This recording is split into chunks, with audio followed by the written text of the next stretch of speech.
윤석열 대통령이 저 윤석열 국민을 괴롭히는 법을 집행해온 사람이다 라고 발언하는 허위 조작 영상물 제작자가 조국혁신당 소속인 것으로 확인됐습니다. 서울경찰청장은 오늘 정례 기자간담회에서 이 밖에도 별도로 영상을 유통한 9명도 특정됐고 이 중 3명을 조사했다면서 남은 6명도 같은 혐의로 조사할 예정이라고 밝혔는데요. 이처럼 윤 대통령 관련 허위 조작 영상물 제작자가 조국혁신당 소속으로 드러나면서 조국 대표가 해당 허위 조작 영상물 제작에 관여했거나 보고받았는지 여부도 수사가 불가피할 것으로 보여집니다. 그런가 하면 김어준이 차렷 절을 지시하자 이번 총선 후보들인 안기령, 이현주, 전현희 후보가 넙죽 엎드리며 절을 하고 이를 본 김어준이 박장대소하며 박수를 치는 장면이 화제가 되고 있습니다.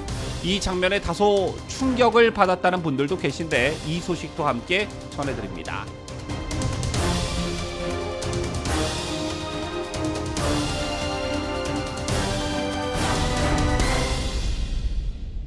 시청자 여러분 안녕하십니까? 뉴스데일리 베스트 민앵커입니다. 여러분들 딥페이크라는 말 들어보셨을 겁니다. 딥러닝과 페이크의 합성어로 인공지능 AI를 활용한 인간의 이미지나 영상을 합성하는 기술을 말하는데요. 혹시나 보신 분들은 느끼셨겠지만 특정인의 이미지를 조작할 목적으로 특정인이 나오는 영상을 가짜로 인공지능 기술까지 적용해 영상을 만들게 되면 진짜보다 더 진짜 같은 느낌을 받게 됩니다.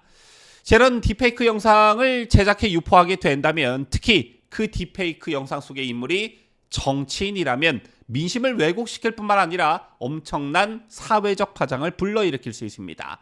특히나 민주주의의 꽃이라 할 수 있는 선거를 왜곡시키려는 의도의 딥페이크라면 이는 더욱 용납할 수 없는 악질적인 반사회적 범죄라고 볼 수 있는 것인데요.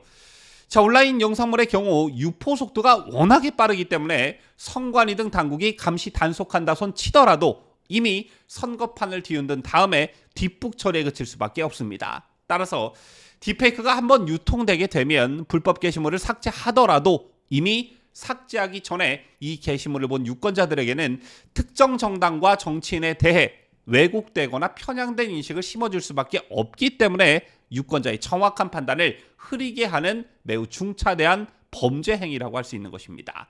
이런 가운데 윤석열 대통령이 저 윤석열 국민을 괴롭히는 법을 집행해온 사람이다 라고 발언하는 허위 조작 영상물 제작자가 조국혁신당 소속인 것으로 확인돼 파장이 일고 있습니다. 사안에 따라서는 당대표인 조국까지 수사가 진행될 소지가 있기 때문에 관심이 모아지고 있는 것인데요. 잡서 대통령실은 지난 2월 메타와 틱톡 등 SNS에서 윤 대통령이 저 윤석열 국민을 괴롭히는 법을 집행해온 사람입니다 라고 발언하는 허위 조작 영상물이 빠르게 확산하자 명백한 허위 조작 영상이라면서 강경 대응 방침을 밝힌 바 있습니다. 그런데 윤 대통령 관련 허위 조작 영상물을 제작한 인물이 지방에 거주하는 50대 남성으로 조국혁신당 소속으로 밝혀졌습니다. 다만 이 남성의 당내 정확한 직책은 확인되지 않았는데요. 오늘 서울경찰청에 따르면 이 남성은 정보통신망법상 명예훼손 혐의로 입건이 됐다고 하고요. 이 밖에도 별도로 영상을 유통한 9명도 특정했고 이 중 3명을 조사했다고 합니다. 남은 6명도 같은 혐의로 조사할 예정이라고 밝혔는데 특히 A씨는 자신이 해당 영상을 만든 게 맞다 이렇게 경찰에 시인한 것으로 알려졌습니다. 해당 영상은 당초 딥페이크 영상물로 알려졌지만 경찰은 2022년 2월 윤 대통령이 대선 후보였던 시절 진행한 TV 연설 장면을 짜집기한 것으로 파악했습니다. 이처럼 윤 대통령 관련 허위 조작 영상물 제작자가 조국혁신당 소속으로 드러나면서 대표인 조국이 해당 허위 조작 영상물 제작에 관여했거나 또는 보고받았는지 여부도 수사가 불가피할 것으로 보여집니다. 자, 여기까지 들으시고 별거 아닌 그냥 해프닝 정도로 여기시는 분들 많으실 텐데 앞서 서두에도 말씀드렸지만 굉장히 중차대한 범죄입니다. 총선을 앞두고 딥페이크 영상이 성행할 것을 우려한 정치권에서는 이미 몇 달 전부터 딥페이크를 활용한 불법 선거물을 제작하거나 유포하는 사람은 공직선거에 입후보할 자격을 영구히 박탈해야 한다. 또는 네이버, 카카오 등 포털업체 또한 선관위의 삭제 요청에 앞서 자체 필터링을 강화해 이런 딥페이크물을 걸러내는 시스템을 갖춰야 한다 등의 선제적 조치가 매우 시급하다는 말과 의견들이 이미 많이 표출된 바 있습니다. 자, 그런데 조국혁신당 소속인이 이런 영상을 만들어서 사회적 정치적 논란을 야기시켰고 경찰의 추적 끝에 입건이 됐다라는 것인데요. 이걸 좀 본보기로 또 경각심을 불러일으키는 차원에서 정말 강력한 처벌이 내려져야 한다. 또 당대표인 조국도 일정 부분 책임이 있는 만큼 수사 여부와는 별개로 대국민 사과를 당장 해야 한다. 이렇게 봅니다. 자, 그리고 다른 소식 한 가지 더 전해드리도록 할 텐데요. 이걸 뭐 웃긴 일이라고 해야 할지 슬픈 일이라고 해야 할지 저는 모르겠습니다. 사진 한 장을 보여드리면서 설명을 해드리도록 하겠습니다. 지난 3월 15일 유튜브 채널 딴지 방송국의 김어준의 다스베이다에서는 민주당 안기령, 이현주, 전현희 후보가 출연했다고 합니다. 자, 워낙 뭐 좌파들만 보는 방송이었다 보니 이런 일이 있었다라는 게 우리 진영엔 뒤늦게 알려진 측면이 있는 것 같은데 어쨌든 채널 방송에서 새 후보는 김어준의 질문에 성실히 답하면서 정치 현안 등에 대해 이야기를 나눴습니다. 그런데 방송 말미에 시청자들을 향해 새 후보가 인사를 하며 마무리를 하던 도중에 김어준이 차렷 경례 한번 해주세요. 차렷 경례라고 말하자 새 후보는 나란히 엎드리며 절을 했습니다. 그 모습을 보고 김어준은 크게 웃었는데 이현주 후보와 안기령 후보가 무려 3번이나 절을 하자 김어준이 이제 그만하라며 자제했고 상황은 마무리됐습니다. 우리가 선거 과정에서 유세 현장 등에서 후보들이 유권자들에게 절을 하는 광경은 심심치 않게 목격할 수가 있는 장면입니다. 하지만 이날 모습은 아마 많은 분들이 기괴하다, 범상치 않아 보인다 이런 느낌을 받으셨을 거라 보는데요. 김어준이 무슨 뭐 교주도 아니고 당대표도 아니고 김어준의 지시에 그대로 수행하는 국회의원 후보들과 자기가 시킨 대로 하자 뭔가 통쾌하다는 듯이 뿌듯하다는 듯이 그 모습을 보고 웃는 김어준의 모습이 그야말로 기괴하다라는 것입니다. 저만 이렇게 느끼는 게 아닐 듯한데요. 여러분들의 생각은 여러분들은 어떤 느낌을 받으셨는지요?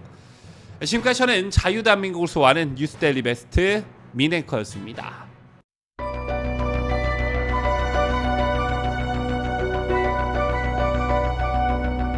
피해자 할머니들의 명예와 존엄이 회복되고 또 마음의 상처를 치유하기 위해서는 나라와 국민을 각종 위협으로부터 안전하게 지켜 국가를 위해 헌신해온 공무원들의 희생을 요구해야 한다는 점에서 솔직히 어느 정부도 개혁이 두렵고 피하고 싶을 것입니다. 그러나 매년 막대한 국민 세금이 투입되어야 하는 상황을 그대로 방치할 수는 없습니다.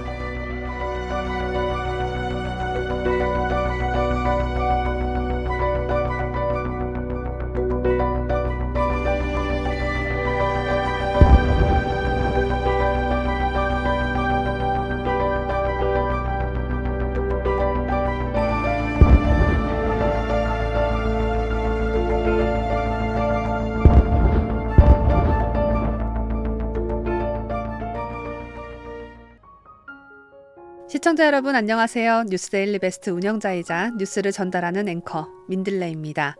박정희 대통령에 이어 2대째 대통령직에 오른 최초의 대통령이자 대한민국 최초의 여성 대통령, 우리나라 제18대 대통령인 박근혜 전 대통령의 이야기를 담은 회고록이 출간됐습니다. 2007년 이후 박근혜 전 대통령이 정치적 삶을 회고한 것은 처음이어서 어떤 이야기가 담겼을까 저도 무척이나 궁금했는데 제가 책을 읽어보니 그때 아베 일본 총리와 회담 때 아베 총리가 이래서 무한한 표정을 지었던 거구나. 지금은 북한 김정은과 연대하고 있는 푸틴 러시아 대통령이 박근혜 대통령 땐 이런 의외의 모습이 있었네. 유승민 전 원내대표가 탄핵 전부터도 박근혜 정부의 중요한 정책 추진에 이렇게나 회방을 놨었구나 등등등 그동안 사연이 잘 알려지지 않은 흥미로운 사실들을 알 수가 있었습니다.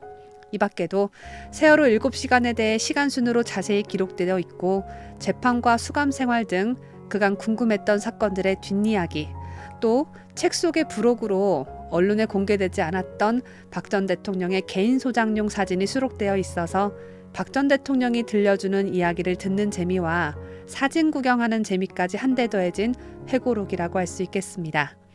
지난 10년 동안의 방대한 이야기가 담겨 있기 때문에 책은 2권으로 나뉘어져 있는데요.